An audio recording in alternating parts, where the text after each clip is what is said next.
अंगारा अंगारा अंगार।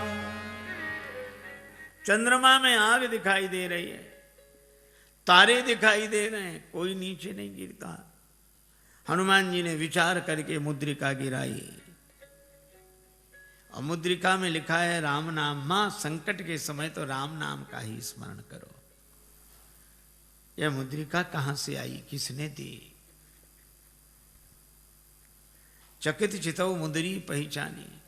हनुमान जी श्री राम कथा कहने लगे। जानकी जी ने कहा जितने इतनी सुंदर कथा सुनाई उसे भी तो देखें। हनुमान जी बोले बस माता कथा ही सुंदर है, कथा कहने वाला तो बिल्कुल बंदर है, ये छिपा ही रहे सो अच्छा। पर जानकी माता बोली बंदर ही सही, कथा सुनाने वाला तो सुंदर आवे। हनुमान जी सामने गए, जानकी माता ने देखा, फिर बैठी मन विस्मय भयो। हनुमान जी ने कहा राम दूत मैं मातु जानकी। हे माता मैं राम जी का दूत हूं, सत्य शपथ करुणा निधान की। और ये कहते कहते हनुमान जी के आंखों से आंसू बरसने लगे। कपि के वचन सप्रेम सुनि उपजा मन विश्वास, जाना मन क्रम वचन यह कृपा सिंधु कर दास। नरवानरई संग कहु कैसे, कही कथा भई संगति जैसे। परिचय होने पर कुशलता पूछने के बाद श्री जानकी जी ने एक ही बात कही, अह नाथ हो निपट बिसारी। भगवान ने हमें भुला दिया। हनुमान जी बोले नहीं माता, भगवान ने आपको नहीं भुलाया। तो जयंत के पीछे तो बाण लगा दिया, चरण पर चंचुका प्रहार करने वाले के पीछे बाण, और हरण करने वाला अब तक आराम से बैठा है। श्री हनुमान जी ने कहा माता वहां भगवान के पास धनुष बाण कहां था? प्रभु तो आपका श्रृंगार कर रहे थे। जानकी माता बोली हाँ बेटा, प्रभु ने उन्हीं लकड़ी की सींकें उठाई, एक को धनुष बनाया एक को बाण। तो सींक क्या बाण बनी होगी? नहीं नहीं, प्रभु का संकल्प है। तो मां औरों को तो सींक ही दिख रही होगी, बाण है ये तो पता आपको होगा। हाँ, तो हनुमान जी बोले ऐसा भी तो हो सकता है कि हरण करने वाले रावण के पीछे किसी और रूप में बाण को लगा दिया हो।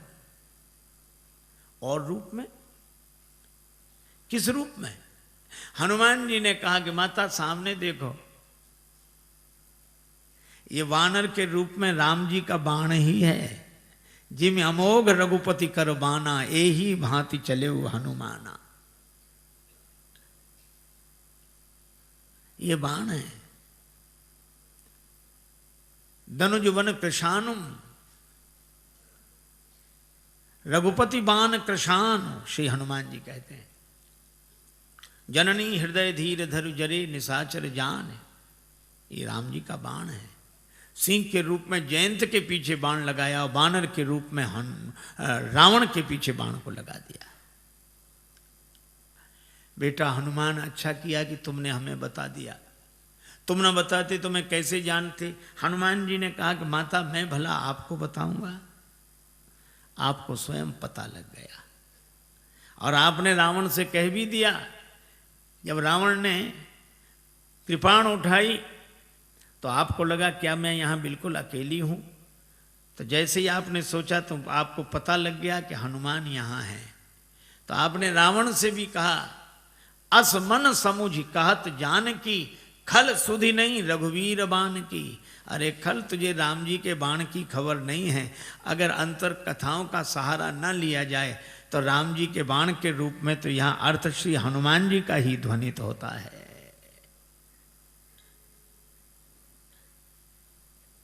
हनुमान जी बोले माता चिंता मत करो, राम जी आएंगे, साथ में हम सब लोग रहेंगे। अब इतने छोटे से हनुमान जी श्री जानकी माता से कहें कि निश्चिंत रहो, हम लोग रहेंगे। जानकी माता बोली बेटा सभी बानर तुम्हारे जितने हैं। हनुमान जी बोले हम तो उनमें बहुत बड़े हैं, बाकी सब छोटे छोटे हैं, हम सीनियर हैं, बाकी जूनियर। जानकी माता बोली तो हो चुका हमारा उद्धार, हमको हंसी लगी। जहां सीनियर इतने से हों, कई बार मुझे लगता है ये अंग्रेजी का शब्द है सीनियर।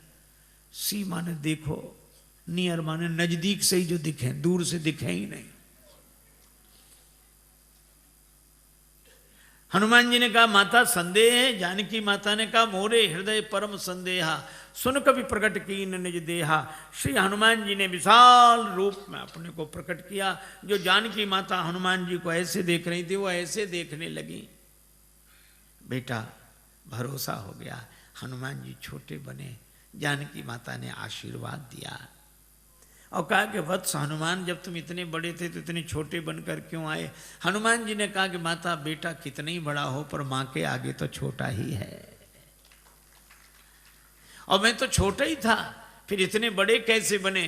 कहा यह तो आपकी कृपा दृष्टि का चमत्कार है। आपकी दृष्टि जिस पर पड़ जाए वही छोटे से बड़ा बन जाता है। हनुमान जी ने कहा कि माता मुझे आशीर्वाद मिल गया। अभी तक मैं राम जी का दूत था, लेकिन अब सीता राम जी का पूत हूं।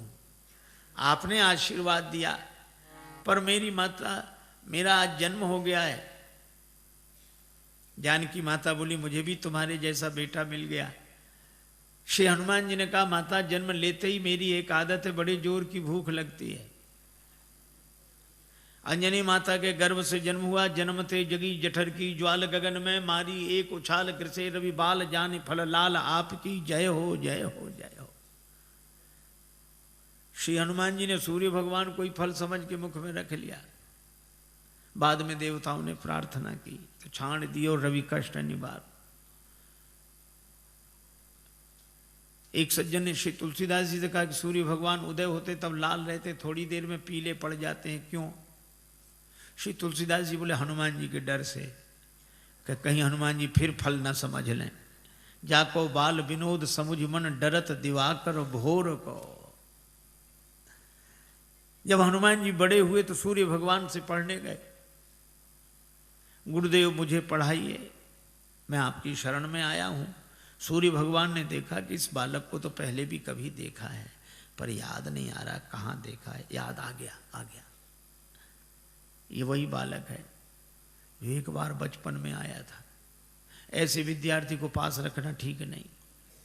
पढ़ते पढ़ते कब भूख लगा, उतनी दूर से छलांग लगा कि आ गया, अब तो ये सामने ही रहेगा। सूर्य भगवान बोले हम चलते फिरते गुरुजी हैं, एक जगह नहीं रहते, तुम एक जगह रहने वालों से पढ़ो। हनुमान जी बोले हम चलते फिरते विद्यार्थी बन जाएंगे, गुरुजी पढ़ेंगे आपसे ही। ये तो गले ही पड़ गए। सूर्य भगवान ने कहा एक बात और है कि आमने सामने रहे तब तो पढ़ाई होगी। हम आगे आगे चलेंगे तो हमारी पीठ तुम्हारी तरफ, तुम आगे आगे चलोगे तो तुम्हारी पीठ हमारी तरफ, फिर पढ़ाई कैसे होगी? हनुमान जी ने कहा ये बात तो कठिन है। सूर्य भगवान बोले इसलिए तो कह रहे हैं रहने दो। पर हनुमान जी ने कहा गुरुजी इसका भी समाधान मिल गया। क्या? हम आपके आगे उल्टे चलेंगे, किसी की पीठ किसी की तरफ नहीं। सूर्य भगवान बोले वाह क्या विद्यार्थी मिला है, पढ़ाई अभी शुरू नहीं हुई है और पहले से गुरुजी के आगे ही उल्टे चलेंगे, तो फिर पढ़ने से लाभ क्या? जब उल्टे ही चलना है तो पढ़ने से लाभ क्या? हनुमान जी बोले गुरुदेव अगर उलटकर नहीं चले, जिंदगी नहीं बदली, तो भी पढ़ने से लाभ क्या? और हनुमान जी उल्टे ही चले। पाछले पगन गम मगन गगन मग क्रम को न भ्रम कपि बालक बिहार सो। तो सूर्य भगवान श्री हनुमान जी के बल से परिचित। कुछ लोग कहते हैं कि हनुमान ठुड्डी टेढ़ी पड़ गई इंद्र के वज्र की चोट से, पर तुलसीदास जी कहते हैं नहीं नहीं, इंद्र के वज्र की चोट हनुमान जी की ठुड्डी को नहीं लगी, हनुमान जी की ठुड्डी की चोट इंद्र के वज्र को लगी। जाकी चिबुक चोट चूरन किए रदमद कुलिस कठोर को। ऐसे वीर बजरंगबली ने कहा माता भूख लगी, तो आज क्या विचार है? फल सामने ही है। लागी देख सुंदर फल रूखा, रावण की वाटिका का उसका हमें डर नहीं, आप तो सुख पूर्वक आशीर्वाद दो। जानकी माता ने कहा रघुपति चरण हृदय धरि तात मधुर फल खाओ। हनुमान जी वाटिका में प्रवेश किए। राक्षस तो स्वभाव से आलसी।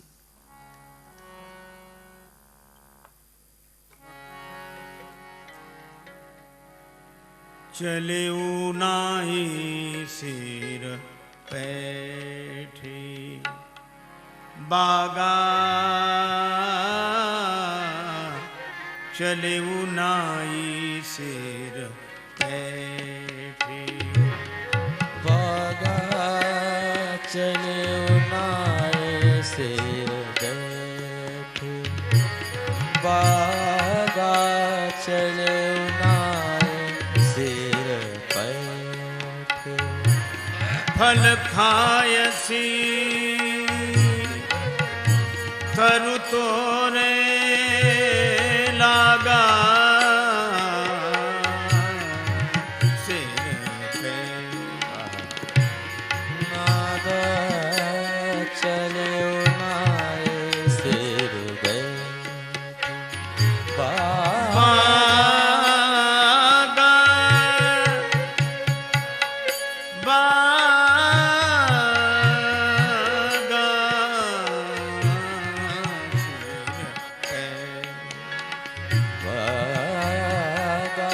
चले नाय सिर बैठे। हनुमान जी ने बगीचे में प्रवेश किया। राक्षसों ने देखा बंदर आया, बंदर बंदर बंदर। दूसरा राक्षस वाले आते रहते हैं ऐसे बंदर, स्वभाव से ही आलसी। हनुमान जी ने कहा आए नहीं तो फल खाए। अरे बंदर फल खाए जा रहे। अरे फल खाएगा 2 4 10 क्या। हनुमान जी ने तब पेड़ उखाड़ने शुरू किए, तरु तोड़ने लगा। अब पेड़ उखड़, अब इनको होश आया कि रावण को क्या जवाब देंगे, पेड़ ही गायब। क्या कर रहे हो? हनुमान जी ने कहा तुम्हारी प्रतीक्षा, आओ। और जो आए सो हनुमान जी गदा की जरूरत ही नहीं पड़ी। जिस पेड़ के फल खा रहे थे वही पेड़ उखाड़ के राक्षसों पे मारा।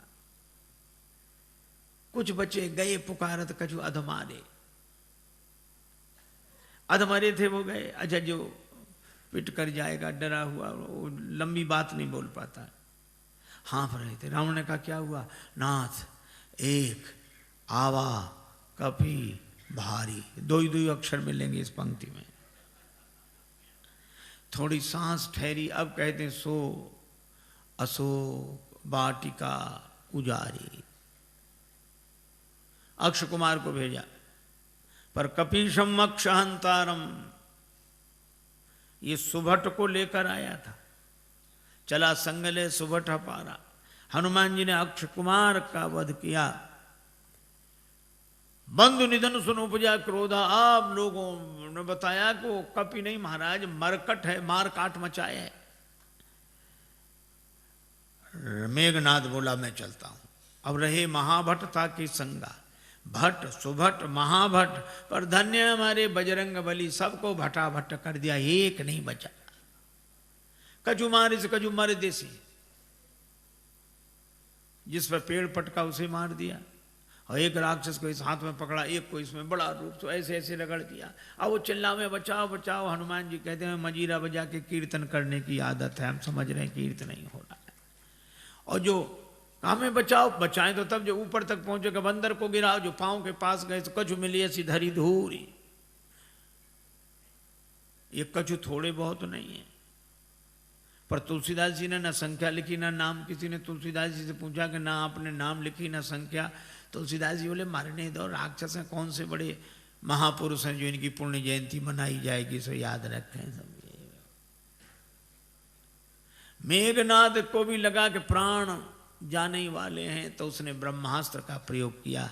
हनुमान जी परम वीर हैं, लेकिन बड़ों का सम्मान करना जानते हैं। ब्रह्मास्त्र में बंध गए। मेघनाद लेकर आया। रावण ने कहा कौन है तू? कह लंकेश कवन ते कीसा, कई के बल बन घालिस खीसा, मारिस निश्चर कही अपराधा, कौसट तो न प्राण कई बाधा। हनुमान जी सुनते रहे। बाद में बोले जाके बल लवले सते जिते चराचर जहारी, तास दूत में जाकर हरि आने प्रिय नारी। मैं राम जी का दूत हूं।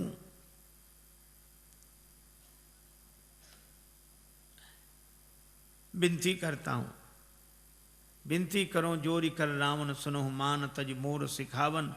पर रावण ने उस विनती को सुना नहीं। बोला मुझे समझा रहे, मुझे समझाने का फल जानते हो? हनुमान जी ने कहा कि हाँ फल तो जानते हैं, क्या फल है? हमारे यहाँ सम्मान होता है उपदेश देने वालों का। रावण बोला सम्मान नहीं, हमारे यहाँ सम्मान नहीं मिलेगा। मृत्यु निकट आई खल तो ही, काल की अधिष्ठात्री शक्ति मृत्यु को रावण ने हनुमान जी के बगल में खड़ा कर दिया। हनुमान जी डरे नहीं।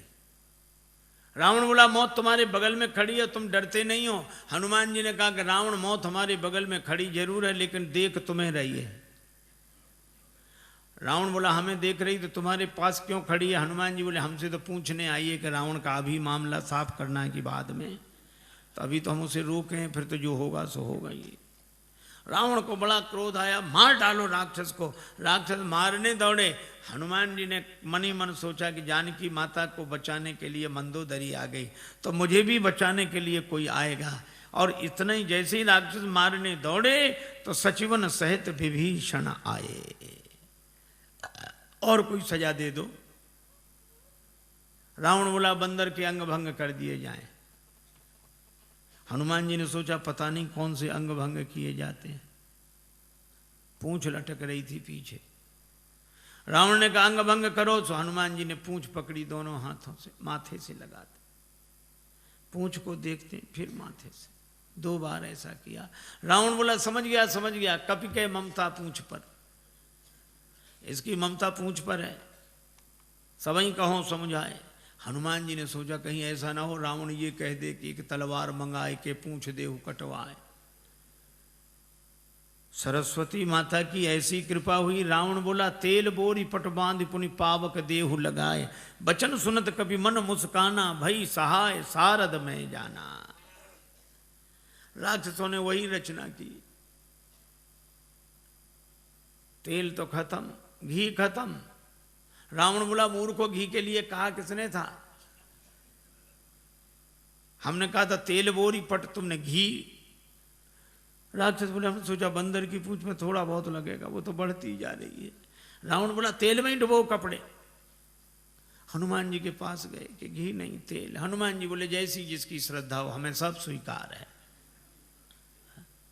अच्छा आपने कभी विचार किया कि रावण को हनुमान जी की पूंछ से क्यों चिढ़ है? रावण को हनुमान जी की पूंछ से चिढ़ है क्यों? आपने देखा होगा पूंछ अंग विशेष को कहते हैं और प्रतिष्ठा को भी पूंछ कहते हैं। कई बूढ़े लोग घर के बाहर मिलते हैं उदास, उनसे पूछो क्यों, क्या बात है? कुछ नहीं। फिर भी अब इस घर में हमारी कोई पूंछ नहीं रही। बोलो है पूंछ की परेशानी की नहीं। उनके घर गए, चाय की कौन कहे, पानी तक के लिए नहीं पूछा। बेटे से कहो तुम पिता को नहीं पूछते हो, वो कहता पिताजी ने हमसे पूछकर काम किया कभी कुछ? सब जगह पूंछ की ही समस्या, और हम अपनी पूंछ आगे रखते हैं पीछे नहीं। और रावण को भी हनुमान जी की पूंछ से ही चिढ़ है। रावण को लगता है लंका हमारी और हमारे यहां इनकी पूंछ। तो ईर्ष्या की आग में जलने वाला पूंछ को जला देना चाहता है, लेकिन जब जब कोई दुर्जन किसी सज्जन की बढ़ती हुई प्रतिष्ठा की पूंछ को मिटाने की चेष्टा करता है, तब तब भगवान की कृपा से उसकी पूंछ और बढ़ती है। बाढ़ी पूंछ की न कभी खेला।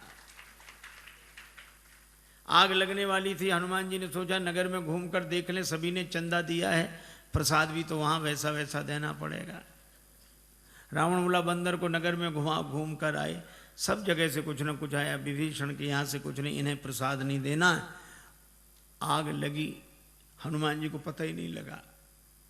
देखा कि आग लगी, पावक जरत देखी हनुमंता, भय परम लघु रूप, तुरंत छोटे बन गए और ब्रह्मास्त्र से निकल आए। पर बड़ा विशाल रूप बनाया, बालधी विशाल विकराल ज्वाल जाल मानो, लंक लील वेकों काल रसना पसारी है। चारों तरफ आग, ऐसी आग लगाई। पूंछ तो पहले से ही लंबी, जैसे बगीचे में बैठकर आदमी पाइप से पानी देता, यहाँ वहाँ वहाँ। हनुमान जी ने ऐसे आग लगाई चारों तरफ।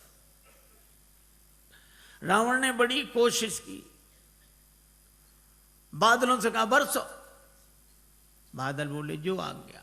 उसी समय हवा इतनी तेज चली कि पानी बरसे बादल बरसे लंका में और पानी गिरे 2 किलोमीटर दूर उधर जाके जहां आग नहीं थी। रावण ने प्रलय के बादल बुलाए, प्रलय पयोधि बोले, वो भी नहीं बुझा सके। राम रोष पावक सो जरई, लंका जलकर राख हो गई। और हनुमान जी जानकी माता के पास पूंछ बुझाकर छोटा रूप बनाकर, जानकी माता ने कहा, वत्स मुझे तो बड़ा डर हो रहा था, लंका जल गई, तुम्हारी पूंछ का बाल भी नहीं जला। क्यों? हनुमान जी ने कहा कि माता, लंक जला के जली भी नहीं, हनुमंत विचित्र है पूंछ तुम्हारी। जानकी माता कहती हैं, लंक जला के जली भी नहीं, हनुमंत विचित्र है पूंछ तुम्हारी। कौन सा जादू राजेश भरा, हंसी पूछती हैं मिथिलेश दुलारी। हनुमान जी कहते हैं, बोले कपि ही राघव आगे, हृदय में आगे राम जी बैठे। बोले कपि ही राघव आगे है, पीछे है पूंछ रहस्य है भारी। वानर को भला पूछता कौन, श्री राम के पीछे है पूंछ हमारी। आगे राम जी के पीछे ही हमारी पूंछ है, नहीं तो कौन पूछता। माता, लंका साधारण आग में नहीं जली, पावक में जली। राम रोष पावक, तो तुम्हारी पूंछ बची कैसे? का उस पावक में आप भी तो रह रही हैं माता। जानकी माता बड़ी प्रसन्न हुई, आशीर्वाद दिया। चूड़ामणि लेकर हनुमान जी विदा हुए। जानकी माता ने कहा कि प्रभु को प्रणाम कहना। संदेशा लेकर हनुमान जी आए। भगवान को पता लगा। हनुमान जी ने कहा कि जानकी माता की अत्यंत विपत्ति है। भगवान बोले, विपत्ति तो तब होती है जब कोई भजन न करे, पर जानकी माता भजन कर रही तो अति विपत्ति। इसका अर्थ कोई भजन करे तो अति विपत्ति, न करे तो केवल विपत्ति। हनुमान जी ने कहा, हाँ प्रभु। कहा कैसे? कहा कोई भजन करता है तो वह भगवान को याद कर रहा है, कोई भगवान को याद न करे तो विपत्ति, लेकिन कोई भगवान का भजन करे और भगवान ही उसे भूल जाए तो अति विपत्ति। श्री सीता जी ने आपको नहीं भुलाया, आपने सीता जी को भुलाया। नेत्र भर आए भगवान के। हनुमान, मैं तुमसे उऋण नहीं। हनुमान जी चरणों में गिर गए। भगवान उठाना चाहते हैं, हनुमान जी उठना नहीं चाहते। प्रभु मैं बालक हो गया जानकी माता के यहाँ जाकर, अब बालक की मर्जी, उसे उठना होगा उठेगा, नहीं उठना होगा तो नहीं उठेगा। उठो उठो हनुमान, हम भी तुम्हें हृदय से लगा लें। हनुमान जी बोले, चरणों में अच्छे मिलेंगे तो आधी जिम्मेवारी हमारी, आधी आपकी, और जो आपके चरणों में गिर जाता है उसकी पूरी जिम्मेवारी आपकी। भगवान हनुमान जी को उठाकर हृदय से लगाते हैं। वानर वाहिनी के संग प्रस्थान करके समुद्र किनारे आए। पुल बनना है। विभीषण जी कहते, महाराज समुद्र से विनती करो। लक्ष्मण जी कहते, सुखा डालो। भगवान ने कहा ऐसे ही करो। 3 दिन विनती की, नहीं माना। लक्ष्मण धनुष बाण लाओ, और समुद्र विप्र रूप में सामने आया। महाराज क्षमा करें। भगवान ने कहा कि वानर वाहिनी कैसे उतरे, उपाय बताया। नल नील के स्पर्श किए हुए पत्थर पानी में तैरेंगे, पुल बनाइए, और इस बाण से मेरे उत्तर तट पर रहने वाले राक्षसों को समाप्त कर दीजिए। अब देखो कितनी अद्भुत बात है। कोई न डूब रहा, उसके गले में पत्थर बांध दो तो जल्दी डूब जाता है, और पत्थर को कितनी भी ऊंचाई तक फेंको पर आएगा नीचे। ये पत्थर मानो कर्म का स्वरूप है, कर्म कितना ही ऊंचा करो अंत में नीचे लाएगा।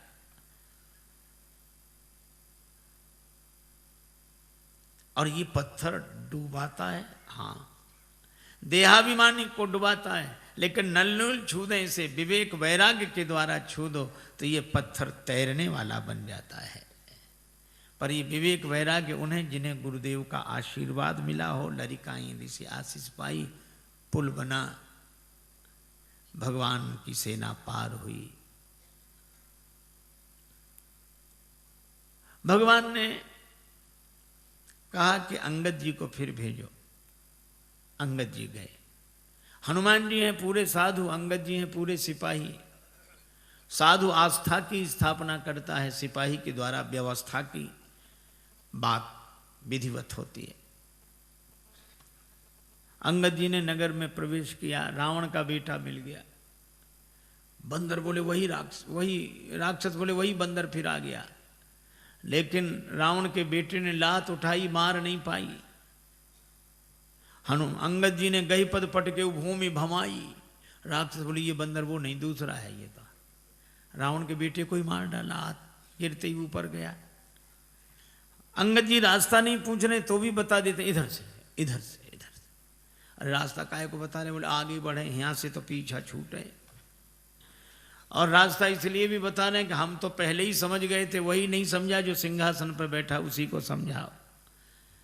अंगद जी को देखकर सभासद उठे। रावण ने फटकारा तो बेचारी न बैठ पाए न उठ पाए। कौन है तू? अंगद जी ने जो उत्तर दिया वो बड़ा अद्भुत। कहे लंकेश कवन थे बंदर। हनुमान जी के सामने तो रावण बोलता गया, अंगद जी ने बोलने ही नहीं दिया। कहे लंकेश कवन थे बंदर। अंगद जी बोले मैं रघुवीर दूत दस कंधर। तू कहे हमसे बंदर, हम कहें आदरणीय श्रीमान जी पूजनीय।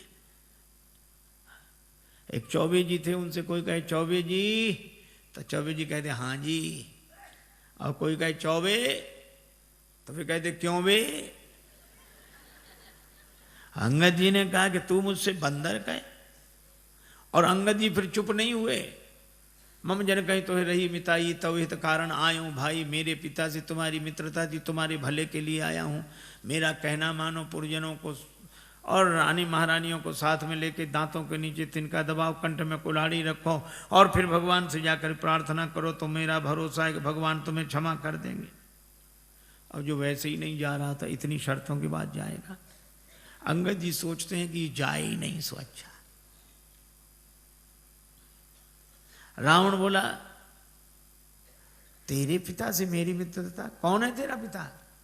अब रावण खूब जानता है ये बाली का बेटा है, लेकिन पूछा ऐसे ताकि अंगद कहें कि बाली तो मर गए। मैं पूछूंगा कौन सी बीमारी हुई क्या? राम जी के बाण से। तो रावण बोला मैं फिर कहूंगा कि जिसने तेरे बाप को मार डाला उसी की सेवा करते शर्म नहीं आती? बाप की मृत्यु का बदला लेना है तो हमारे साथ आ। लेकिन जैसे ही अंगद जी से कहा कि तुम्हारा पिता कौन, तो अंगद जी बोले 6 महीने जिसकी बगल में दबे रहे उस बाली को भूल गए। रावण ठाका लगा, बोला हाँ हाँ हाँ हाँ हाँ हाँ रहा बाली वानर में जाना। आजकल बाली कहाँ है? अंगद जी बोले 8-10 दिन में तुम भी वहीं पहुंच जाओगे जहां बाली है। वही कुशलता बताए। रावण बोला तुम्हारे कठोर वचन में सहन कर रहा हूं क्योंकि मैं धर्मात्मा हूं। अंगद जी बोले तुम्हारे जैसा धर्मात्मा कौन? परित्य हरण करने वाला तो धर्मात्मा तुम ही हो। शर्म नहीं लगती? डूब न मरो धर्म व्रतधारी। रावण ने कहा तू मुझे नहीं जानता, मैंने अपने सिर काट काट कर शंकर जी को चढ़ा दिए, मैं वीर हूं। अंगद जी ने कहा इंद्रजाली अपना पूरा शरीर काट देता है, कोई उसे सेना में भर्ती नहीं करेगा कि बड़ा वीर है। मैंने जला दिए सिर। अंगद जी बोले जरा ही पतंग विमोह, बस पतंगे रोज जलते हैं।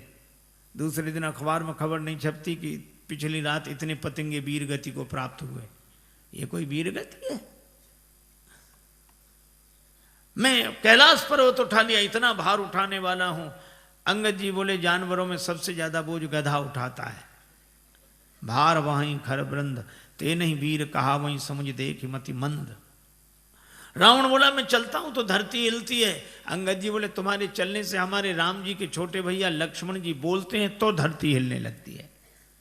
लखन सकोप बचन जब बोले, डगमगान मही दिग्गज डोले। रावण बोला ऐसा? तो बड़े भैया को तो बोलना ही नहीं पड़ता होगा, धरती हिल जाती हो। हाँ नहीं बोलना पड़ता। वे धनुष पर हाथ फेरे, सर चाप कर फेरन लगे तो भूधर डगमगे। रावण बोला क्यों रे? बाली तो इतना गप्पी नहीं था। बाली न कबू गाल असमारा, मिली तपसिन तय भय सी लवारा। अंगद जी बोले करके दिखाऊं। जब ते कीन राम के निंदा क्रोध बंत अति भयो कपिंदा कटकटान मही कुंजर भारी दो भुजदंड तमक मही मारी और जो पृथ्वी पर प्रहार किया डोलत अवनी धरती हिल गई सभासद खसे रावण के मुकुट गिरे छीना झपटी मची 6 मुकुट रावण ने सिर पर लगाए 4 मुकुट अंगद जी ने राम जी की शरण में भेज दिए। अब विचार करो 10 सिर और 6 मुकुट कितने सुंदर लग रहे होंगे। लेकिन रावण से किसी ने कहा कि सुंदर नहीं दिख रहे। बोले भले ही सुंदर न लगे 2 तो ज्यादा हैं इधर। अंगद से कहा उठा के फेंक दो इसको, राक्षसों को फेंक दो। अंगद जी बोले बाद में फेंकना, पहले चरण हिला दो। सभी राक्षस गए, चरण नहीं हिला। तासु सभा की ओ कठिन प्रण जय तौल्यो कैलाश तुलसी प्रभु प्रभुता कहो कि सेवक को विश्वास। अंगद जी का पांव नहीं हिला। तुम ही बचे हो। रावण आया, जैसे ही चरण पकड़ने लगा अंगद जी ने पांव हटा लिया। रावण बोला यह क्या किया? अंगद जी बोले झुकना यहां सिखा रहे हैं, पर चरण पकड़ना हो तो भगवान का पकड़ो। साधु वही है झुकना अपने चरणों में सिखाए, पर चरण भगवान का पकड़ाए। रावण को बड़ा बुरा लगा, लेकिन करता क्या। अंगद जी आए, राम जी से कहा कि युद्ध अवश्यम भावी है। दूसरे दिन से युद्ध आरंभ हुआ।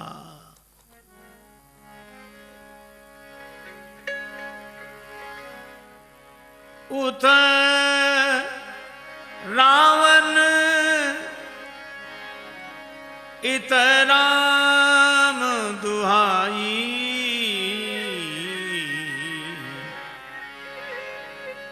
जयति जयति कर परी लड़ाई। जयत जयत कर लड़ाई जयत जयत जय परी लड़ाई। जयति जयति कर परी लड़ाई कर परी लड़ाई। जयत जयत कर परी लड़ाई जयत जयत कर परी लड़ाई जयत जयत कर परी लड़ाई। लड़ाई शुरू हुई।